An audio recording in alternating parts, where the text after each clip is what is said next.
Hi, ಇವತ್ತು ನಾನು ಮೊಳಕೆ ಕಟ್ಟಿದ ಸಾಂಬಾರು ಮಾಡೋದನ್ನು ಹೇಳ್ಕೊಡ್ತಾ ಇದ್ದೀನಿ. ಮಸಾಲ ರುಬ್ಕೊಳ್ಳೋಣ. ಫಸ್ಟು ಇದಕ್ಕೆ ಒಂದು ಕುಕ್ಕರ್ಗೆ ಎಣ್ಣೆ ಹಾಕಿ ಈರುಳ್ಳಿ ಹಾಕ್ಕೊಂಡು ಒಂದು ಚಕ್ಕೆ, ಒಂದು ಲವಂಗ, 2 ಟೊಮೆಟೊ ಹಾಕಿ ಚೆನ್ನಾಗಿ ಫ್ರೈ ಮಾಡ್ಕೊಳ್ಳಿ. ಚೆನ್ನಾಗಿ ಫ್ರೈ ಆದಮೇಲೆ ಸ್ವಲ್ಪ ಕೊತ್ತಂಬರಿ ಸೊಪ್ಪು ಹಾಕ್ಕೋಬೇಕು. ಅದಕ್ಕೆ ಕೊತ್ತಂಬರಿ ಸೊಪ್ಪು ಹಾಕ್ಕೊಳ್ಳಿ. ನಂತರ ಅದನ್ನು ಸ್ವಲ್ಪ ಫ್ರೈ ಮಾಡ್ಕೊಳ್ಳಿ. ನೀಟಾಗಿ ಫ್ರೈ ಆಗಬೇಕದು. ನಂತರ ಅದಕ್ಕೆ ಕಾಯಿನ ಕಟ್ ಮಾಡಿ ಇಟ್ಕೊಂಡಿದ್ದೀನಿ, ಅದು ಕೂಡ ಅದಕ್ಕೆ ಕುಕ್ಕರ್ಗೆ ಹಾಕಿ ಫ್ರೈ ಮಾಡ್ಕೊತೀನಿ. ಚೆನ್ನಾಗಿ ಫ್ರೈ ಮಾಡ್ಕೊಳ್ಳಿ, ಹಸಿ ವಾಸನೆ ಹೋಗಬೇಕು. ಆಮೇಲೆ ಒಂದು ಚಿಟಿಕೆ ಆಗೋಷ್ಟು ಅರಿಶಿನ ಹಾಕಿ ಅದನ್ನು ನೀಟಾಗಿ ಇನ್ನೊಂದು ರೌಂಡು ಫ್ರೈ ಮಾಡ್ಕೊಳ್ಳಿ. ಕೈ ಆಡ್ತಾಯಿರಿ, ಸಿಯೋದಕ್ಕೆ ಬಿಡಬಾರ್ದು. ಆಮೇಲೆ ಸ್ವಲ್ಪ ಕರಿ ಎಳ್ಳು ಹಾಕಬೇಕು. ನೀವು ಗಸಗಸೆ ಇದ್ದರೆ ಗಸಗಸೆ ಕೂಡ ಹಾಕ್ಕೊಳ್ಳಿ. ನಾನಿಲ್ಲಿ ಗಸಗಸೆ ಹಾಕಿಲ್ಲ, ಸ್ವಲ್ಪ ಕರಿ ಎಳ್ಳು ಹಾಕಿದ್ದೀನಿ, ರುಚಿ ಚೆನ್ನಾಗಿ ಬರುತ್ತೆ.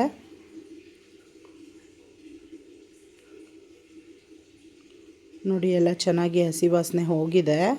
ಈಗ ಇದನ್ನು ನಾವು ಒಂದು ತಟ್ಟೆಗೆ ಹಾಕಿ ಆರಕ್ಕೆ ಇಟ್ಕೊಳ್ಳೋಣ. ಇದನ್ನು ಆರಿಸ್ಕೊಂಡ ನಂತರ ರುಬ್ಕೋಬೇಕು. ಅದೇ ಕುಕ್ಕರ್ಗೆ ಒಂದು 2 to 3 ಟೇಬಲ್ ಸ್ಪೂನ್ ಆಗೋಷ್ಟು ಎಣ್ಣೆ ಹಾಕ್ಕೊಳ್ಳಿ. ಎಣ್ಣೆ ಹಾಕಿದ ನಂತರ ಅದಕ್ಕೆ ಸಾಸಿವೆ, ಎಣ್ಣೆ ಕಾದ್ಮೇಲೆ ಸ್ವಲ್ಪ ಸಾಸಿವೆ, ಜೀರಿಗೆ ಹಾಕ್ಕೊಳ್ಳಿ. ನಂತರ ಸ್ವಲ್ಪ ಇಂಗು,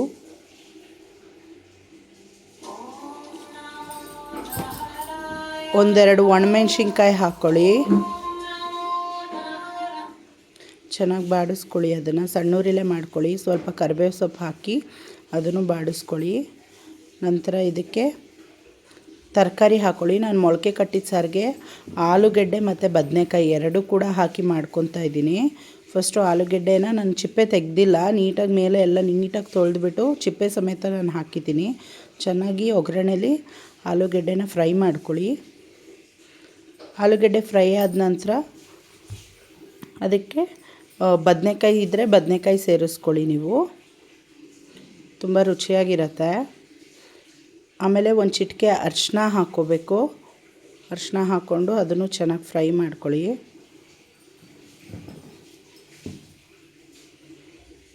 ಫ್ರೈ ಆದಮೇಲೆ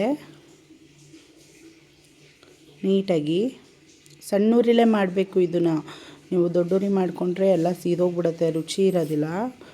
ಅದಾದಮೇಲೆ ಮೊಳಕೆ ನಾವು ಏನು ಕಟ್ಟಿದ್ದೀವಲ್ಲ, ನಾನು ಮೊಳಕೆ ಬಂದುಬಿಟ್ಟು ಹುರುಳಿಕಾಳು, ಅಲಸಂದೆ ಕಾಳು ಮತ್ತು ಹೆಸರು ಕಾಳು ಮತ್ತು ಕಾಬೂಲ್ ಕಡಲೆಕಾಳು ಇಷ್ಟನ್ನು ಮೊಳಕೆ ಕಟ್ಟಿ ಇಟ್ಕೊಂಡಿದ್ದೀನಿ. ಸೊ ಎಲ್ಲನೂ ಹಾಕ್ತಾಯಿದ್ದೀನಿ ನಾನು. ಹಾಕಿ ಚೆನ್ನಾಗಿ ಫ್ರೈ ಮಾಡ್ಕೊಳ್ಳಿ.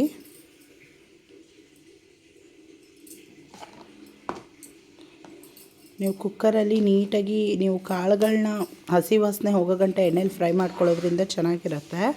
ಈಗ ಮಸಾಲ ಆರಿದೆ, ಇದನ್ನು ರುಬ್ಕೊಳ್ಳೋಣ. ಒಂದು ಜಾರ್ಗೆ ಹಾಕಿ ಸ್ವಲ್ಪನೇ ಹಾಕ್ಕೊಂಡು ರುಬ್ಕೊಳ್ಳಿ. ತುಂಬ ಬಿಸಿ ಬಿಸಿ ರುಬ್ಬಕ್ಕೆ ಹೋಗಬೇಡಿ. ನಾನೀಗ ಮನೇಲಿ ಮಾಡಿರೋವಂಥ ಸಾಂಬಾರು ಪುಡಿನ ಒಂದು 2 ಟೇಬಲ್ ಸ್ಪೂನಷ್ಟು ಹಾಕ್ತಾಯಿದ್ದೀನಿ. ನಾವು ಇದನ್ನು ಮನೇಲೇ ಮಾಡ್ಕೊತೀವಿ, ಸಾಂಬಾರು ಪುಡಿ ಪೌಡರ್ನ. ನಾವು ಹೊರಗಡೆಯಿಂದ ಎಲ್ಲೂ ತರೋದಿಲ್ಲ. ಈಗ ಇದನ್ನು ನಾವು ಮಿಕ್ಸಿಗೆ ಹಾಕಿ ನುಣ್ಣಗೆ ರುಬ್ಕೋಬೇಕು. ನಿಮಗೆ ಹುಳಿ ಏನಾನ ಸಾಲಿಲ್ಲ ಅಂದರೆ ಸ್ವಲ್ಪ ಹುಣ್ಸೆಹಣ್ಣು ಕೂಡ ಹಾಕ್ಕೊಳ್ಳಿ. ಆಮೇಲೆ ಒಂದು ಸ್ವಲ್ಪ ಕಲ್ಲುಪ್ಪು ಕೂಡ ಹಾಕ್ಕೊಳ್ಳಿ, ನುಣ್ಣಗೆ ಬೇಗ ರುಬ್ಬುತ್ತೆ. ನೋಡಿ, ಈ ಥರ ಪೇಸ್ಟ್ ಥರ ರುಬ್ಕೋಬೇಕು. ನೋಡಿ, ಈ ಕಡೆ ಹಸಿ ವಾಸನೆ ಹೋಗೋ ಗಂಟ ಚೆನ್ನಾಗಿ ಫ್ರೈ ಮಾಡಿದ್ದೀನಿ ಕಾಳುಗಳು, ಆಲೂಗೆಡ್ಡೆ ಎಲ್ಲ. ನೀವು ಬದನೆಕಾಯಿ ಬೇಕಾ ಬದನೆಕಾಯಿ ಕೂಡ ಹಾಕ್ಕೊಳ್ಳಿ, ತುಂಬ ರುಚಿಯಾಗಿರುತ್ತೆ. ನಾನಿಲ್ಲಿ ಬದನೆಕಾಯಿ ಹಾಕಿಲ್ಲ. ಸೊ ಮಸಾಲಾನ ಇವಾಗ ಕಾಳು ನಾವೇನು ಫ್ರೈ ಮಾಡಿದ್ದೀವಲ್ಲ ಅದ್ರ ಜೊತೆ ಮಿಕ್ಸ್ ಮಾಡ್ಕೊಳ್ಳಿ ಎಲ್ಲನೂ. ಮಸಾಲ ಆಲ್ರೆಡಿ ನಾವು ಹುರಿದು ಮಾಡಿರೋದ್ರಿಂದ ಯಾವುದೇ ರೀತಿ ನೀವು ಎಣ್ಣೆಲಿ ಫ್ರೈ ಮಾಡಬೇಕು ಅಂತೇನಿಲ್ಲ. ಜಸ್ಟು ಮಸಾಲಾನ ಎಲ್ಲ ತರಕಾರಿ ಕಾಳು ಏನಿದೆ ಅದಕ್ಕೆ ಮಿಕ್ಸ್ ಆದರೆ ಸಾಕು. ನಂತರ 1 ಟೇಬಲ್ ಸ್ಪೂನ್ ಆಗೋಷ್ಟು ಧನಿಯಾ ಪುಡಿ ಹಾಕ್ಕೊಳ್ಳಿ. ಹಾಕ್ಕೊಂಡು ಇನ್ನೊಂದು ಸತಿ ಫ್ರೈ ಮಾಡ್ಕೊಳ್ಳಿ ನೀಟಾಗಿ. ನಾನು ಮಾಡೋ ರೀತಿಲಿ ನೀವು ಮೊಳಕೆ ಕಟ್ಟಿದ ಸಾರನ್ನ ಮಾಡ್ಕೊಂಡು ತಿಂದರೆ ತುಂಬ ರುಚಿಯಾಗಿರುತ್ತೆ. ಇವಾಗ ರುಬ್ಬಿಟ್ಟಿದ್ದೀವಲ್ಲ, ಆ ರುಬ್ಬಿರೋ ಜಾರ್ಗೆ ಸ್ವಲ್ಪ ನೀರು ಹಾಕಿ ಅದನ್ನು ಕೂಡ ನಾವು ಹಾಕ್ಕೊತಾ ಇದ್ದೀವಿ. ನೋಡಿ, ನಿಮ್ಗೆ ಯಾವ ಕನ್ಸಿಸ್ಟೆನ್ಸಿ, ಗಟ್ಟಿ ಬೇಕಾ ತೆಳ್ಳ ಬೇಕಾ, ನೀರನ್ನ ನೀವು ನೋಡ್ಕೊಂಡು ಹಾಕ್ಕೋಬೋದು. ಯಾಕಂದರೆ ಈ ಮೊಳಕೆ ಕಟ್ಟಿದ ಸಾರಲ್ಲಿ ನೀವು ಮುದ್ದೆ ತಿನ್ಬೋದು, ಅನ್ನ ತಿನ್ಬೋದು, ಪೂರಿಗೆ ಚೆನ್ನಾಗಿರುತ್ತೆ, ಚಪಾತಿಗೆ ಚೆನ್ನಾಗಿರುತ್ತೆ, ತುಂಬ ರುಚಿಯಾಗಿರುತ್ತೆ. ನೋಡ್ಕೊಂಡು ಮಾಡ್ಕೊಳ್ಳಿ. ಅನ್ನಕ್ಕೆ ಬೇಕಾದರೆ ಇನ್ನೂ ಸ್ವಲ್ಪ ನೀರು ಹಾಕ್ಕೊಳ್ಳಿ ನೀವು, ತುಂಬ ರುಚಿಯಾಗಿರುತ್ತೆ. ಈಗ ಅದ್ರ ಮೇಲೆ ಒಂದು ಸ್ವಲ್ಪ ಎಲ್ಲ ಆಗಿದೆ, ಸ್ವಲ್ಪ ಕಲ್ಲುಪ್ಪು ಹಾಕ್ಕೊಳ್ಳೋಣ. ಆಲ್ರೆಡಿ ರುಬ್ಬಿರೋದಕ್ಕೆ ಹಾಕಿರ್ತೀವಲ್ಲ, ಸೊ ನೋಡಿಕೊಂಡು ಕಲ್ಲುಪ್ಪು ಹಾಕ್ಕೊಳ್ಳಿ.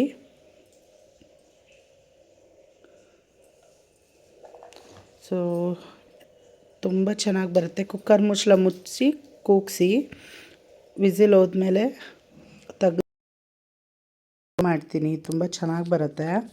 ನಾನಿವತ್ತು ಅನ್ನದ ಜೊತೆ ಮಾಡ್ತಾಯಿದ್ದೀನಿ ಇದನ್ನು. ನೋಡಿ, ಕೂಗಿದೆ. ಈಗ ಪ್ರೆಷರ್ ತೆಗೆದು ನಾನು ಅದನ್ನು ತೋರಿಸ್ತೀನಿ. ತುಂಬ ರುಚಿಯಾಗಿರುತ್ತೆ. ನಾನು ಅನ್ನದ ಜೊತೆ ಮಾಡಿದ್ದೀನಿ. ಸ್ವಲ್ಪ ತುಪ್ಪ ಹಾಕ್ಕೊಂಡು ಮೊಳಕೆ ಕಟ್ಟಿದ ಸಾಂಬಾರು ಹಾಕ್ಕೊಂಡು ತಿನ್ನೋದ್ರೆ ಸೂಪರಾಗಿರುತ್ತೆ. ನೋಡಿ, ನಿಮಗೆ ಈ ಸಾಂಬಾರು ಇಷ್ಟ ಆಗಿದ್ದಲ್ಲಿ ನೀವು ಲೈಕ್ ಮಾಡಿ, ಸಬ್ಸ್ಕ್ರೈಬ್ ಮಾಡಿ, ಫಾಲೋ ಮಾಡಿ. ಇನ್ನು ಮುಂದಿನ ಟೈಮಲ್ಲಿ ತುಂಬ ವೀಡಿಯೋಸ್ನ ನಾನು ಹಾಕ್ತೀನಿ, ಚೆಕ್ ಮಾಡಿ. ನಿಮ್ಗೆ ಯಾವುದನ್ನ ರೆಸಿಪಿ ಬೇಕಾದಲ್ಲಿ ಕಮೆಂಟ್ ಮಾಡಿ, ನಾನು ಅದನ್ನು ಕೂಡ ಮಾಡಿ ಹಾಕ್ತೀನಿ. Thank you so much.